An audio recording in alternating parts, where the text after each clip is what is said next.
NDA का जो vote percent है वो 20% से 21% के आसपास आंका जा रहा है।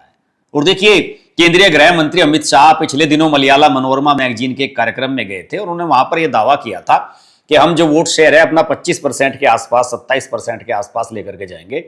और उन्होंने यह भी कह रखा है कि जिस राज्य में हमें 19% से ऊपर वोट मिल गए हैं अगले चुनाव में वहां अपनी सरकार बनाई है। यानी कि अगर इस बार एनडीए 20% का आंकड़ा क्रॉस कर लेता है, या जैसे कि अमित शाह दावा कर रहे हैं 25% तक पहुंच जाता है, तो उनका यह कहना है कि हम यहां पर अगली बार तो सरकार बना ही सकते हैं। और अगर सरकार का जो प्रदर्शन है यहां पर एलडीएफ की, उसकी मैं बात करूं तो 51.9% जो लोग हैं जिन्होंने इस सर्वे में भाग लिया, उन्होंने एलडीएफ की सरकार के प्रदर्शन को खराब और बहुत खराब बताया है। यानी कि कोई बहुत ज्यादा आशान्वित नजर नहीं आ रहे हैं एलडीएफ के जो आसार हैं।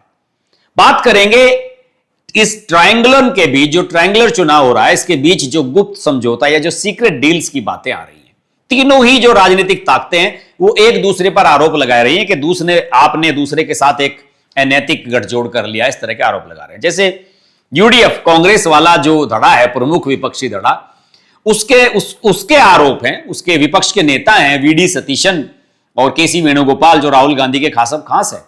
उन्होंने एक नैरेटिव चलाया है कि सीपीएम और बीजेपी ने आपस में समझौता कर लिया है और दोनों के बीच में लेन देन का रिश्ता है।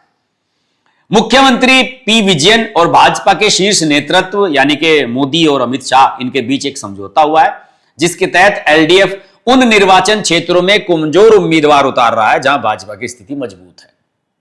सुनिए जरा, और इसके लिए उन्होंने तर्क भी दिए हैं। तर्क ये दिए हैं कि सीपीएम के जो शीर्ष नेता हैं उनके खिलाफ एसएनसी लावलिन मामला और सुप्रीम कोर्ट में 34 स्थगित किया गया है और इस कथित डील का सबसे बड़ा प्रमाण इसे वो बता रहे हैं।